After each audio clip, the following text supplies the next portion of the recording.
আসসালামু আলাইকুম এভরিওয়ান, সবাই কেমন আছেন? ওয়েলকাম করছি আমি আমার আজকের ঈদের দিনের ভিডিওতে। আমি সকালে ঘুম থেকে উঠে পড়েছিলাম সেই 6টার সময়, আর হচ্ছে যে এত রান্না করার জন্য সব কিছু প্রিপারেশন করে নিয়েছি। মাসফিক ঘুমিয়েছিল, ওর বাবা ঘুমিয়েছিল, মেরাজ ঘুমিয়েছিল। তো ওদের ঘুম থেকে ওঠার আগে আমি রান্না করে ফেলবো।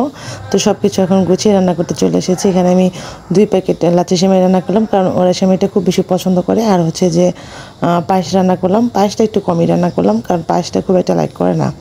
তো আমি একটা মানে অর্ধেকটা একটু কম আরেকটা বাটিতে সরিয়ে রাখলাম, আর হচ্ছে বড়টা ওখানে রেখে দিলাম। আর হচ্ছে যে এই যে খিচুড়ি উঠিয়ে দিয়েছি, যেহেতু মেরাজ বাবা নামাজ থেকে এসে খিচুড়ি আর হচ্ছে ডিম ভাজি করে দেবো, সেটা খেয়ে সে কুরবানি গরু কাটতে যাবে আর কি। তো এই তো আমার সব কিছু গুছিয়ে ফেলেছি। আমার এদিকে হচ্ছে মাসফিকেও ঘুমের দিকে উঠে পড়েছে।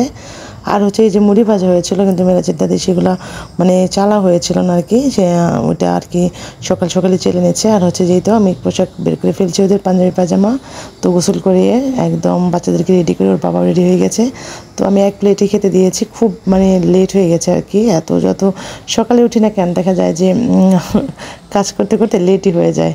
তো এই তো হচ্ছে যে এক প্লেটে ওরা বাপ বেটা খেয়ে নিয়েছে। তো এখন হচ্ছে নামাজে চলে যাবে। তো আমি এই প্লেটের ভিতরে আবার করতেছিলাম, একটু পায়েস নিয়ে গিয়েছিলাম যে দেখি মেরাজকে একটু পায়েস দিতে মানে খাওয়াতে পারে নাকি, কিন্তু মেরাজও খেলো না, মাসফিকেও খেলো না।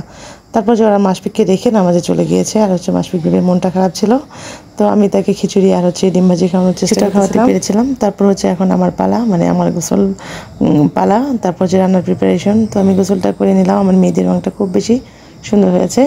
আর হচ্ছে এই তো হালকা একটু সাজুগুজু করে নিলাম আর কি, যেহেতু ঈদের দিন বলে কথা। আর হচ্ছে যে এরপর আর সময় পাবো না, এত বেশি রান্নাবান্না ব্যস্ত হয়ে যাব। তো আমার পাশে যে আমার চাচি শাশুড়ি, তো তাদের বাসায় এখন আমি যে মানে কাকাকির সাথে একটু দেখা করে আসি। তো এই তো আমি আমাদের বাসাটার একটু মানে পাশে, তো এই দিক দিয়ে যেতে হয়। তো তারপর এই তো এখন হচ্ছে যে আমি খুব বেশি ব্যস্ত। এই তো আমি মাংস সব মশলা মেখে আর কি একদম রেডি করে দিয়ে, তারপর হচ্ছে যেটা মেরাজের দাদিকে দেবো, সে হচ্ছে মাটির চুলা, এটা আস্তে আস্তে জাল দিয়ে রান্না করবে। তো আমি খুব সুন্দর করে সব মশলা মেখে খুব ভালো করে একদম মিশিয়ে দিয়ে দিচ্ছি। তো সে শুধু জাল দিয়ে রান্না করবে, আর আমি কিছুক্ষণ পর যে একটু নেড়ে নেড়ে দেখবো। তারপরে তো আমার মাংস রান্না হয়ে গেছে, চুলার পার থেকে আমি নিয়ে আসলাম। তো খুব সুন্দর কালার এসেছে, মশলা খেতেও খুব সুন্দর হয়েছিল। আর হচ্ছে এখন হচ্ছে খাওয়া দাওয়ার পালা। তো আর কি এত বেশি গরম, আসলে এই গরমে অতিষ্ঠ, এই গরমে কিছু খাওয়া যায় না। তো আমরা সবাই ফ্লোরে বসে পড়েছি খাওয়ার জন্য। আর মাসফিক বেবি হচ্ছে আমার প্লেটে, ওর বাবার প্লেটে, ভাইয়ার প্লেটে, তারপর দাদির প্লেটে, সবার প্লেটে আর কি দিয়ে দিচ্ছে। তো এই তো আজকে ঈদের দিনটা বেশ ভালো কেটেছে আলহামদুলিল্লাহ। তো আজকে পর্যন্তই, আল্লাহ হাফিজ।